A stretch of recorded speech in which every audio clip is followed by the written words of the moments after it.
Over the past 27 days, the U.S. armed forces, most powerful in the world, been annihilating Iran's military capacity with force, precision, skill, like the world has never seen. It was a violence, actually. Really, violence. We're crushing Iran's currently as we speak. I just looked, we had another big day. We hit them. They don't know what's happening.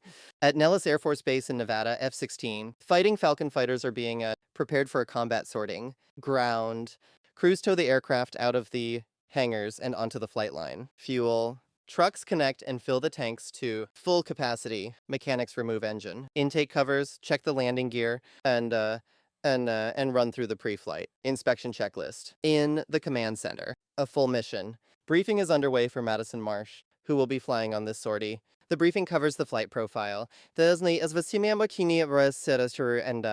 Target areas, communications procedures, emergency protocols, and the specific training objectives for the mission. The equipment fitting takes place under the supervision of life support specialists. Madison tries on her flight helmet. First, the fit has to be exact. If not, they might be touching a little bit. Then she puts on her get, a pair of specialized flight trousers that cover the legs and abdomen. 2 life support technicians help her into them and begin tightening the lacing that runs along the outside of each leg and around the waist. The lacing has to be pulled snug so the suit fits tightly against the skin with no gaps. This is critical. The get's a pneumatic system by a hose. During hygiene maneuvers, hard turns, pull-ups, combat maneuvering, the aircraft system automatically inflates air bladders built into the suit. These bladders squeeze the legs and abdomen, preventing blood from pooling in the lower body and draining away from the brain. Without the get, a pilot pulling 6 or 7 Gs would lose vision within seconds and black out shortly after. The suit keeps the blood in the upper body and the pilot conscious. The technicians inflate the suit on the ground to test it.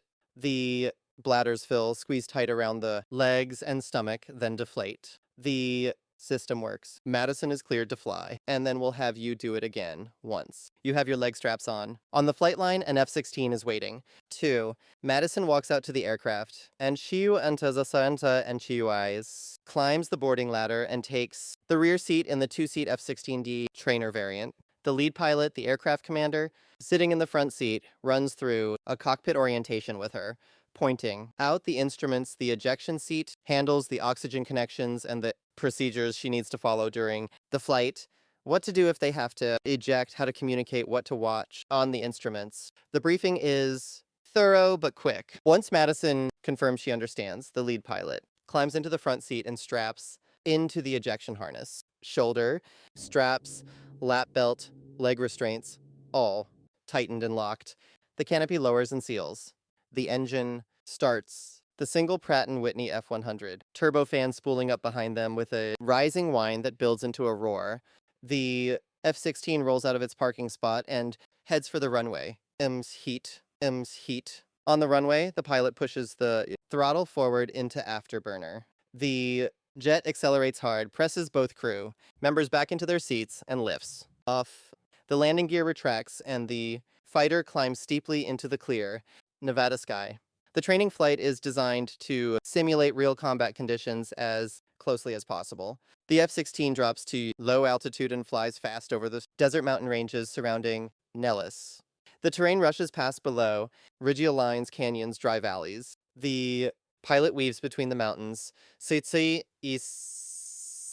keeping the aircraft low to avoid simulated enemy radar. At this altitude, every hill and rock face is visible in detail. The crew scans the ground for simulated targets, vehicle formations, weapons positions, structures, the same kind of targets they would need to identify and strike in an actual combat sortie over Iran or any other theater. The aircraft pulls hard turns around mountain peaks, the guyt inflating and squeezing with each maneuver, keeping the blood where it needs to be. The flight is fast, physical, and demanding. Exactly what combat flying feels like. Yet see, as I say, assigned here, minus the enemy shooting back. At another Air Force base, the same preparation is underway. An F-16 is pulled from the hangar, fueled, and inspected on the flight line. Inside, a female pilot goes through equipment, fitting helmet-adjusted oxygen mask, sealed, guyt by 2 technicians, and pressure tested to make sure the bladders inflate and squeeze correctly during hygiene maneuvers. She receives her mission briefing, walks out to the aircraft and climbs into the rear seat of the two-seat F-16D. The lead pilot in the front seat runs through the cockpit procedures with her, then straps in. The canopy closes, the engine starts, and the fighter taxis out and takes off. The flight follows the same profile. Low. Altitude over mountainous terrain, hard. Turns, simulated target identification. On the ground. Combat conditions, replicated as closely as training, allows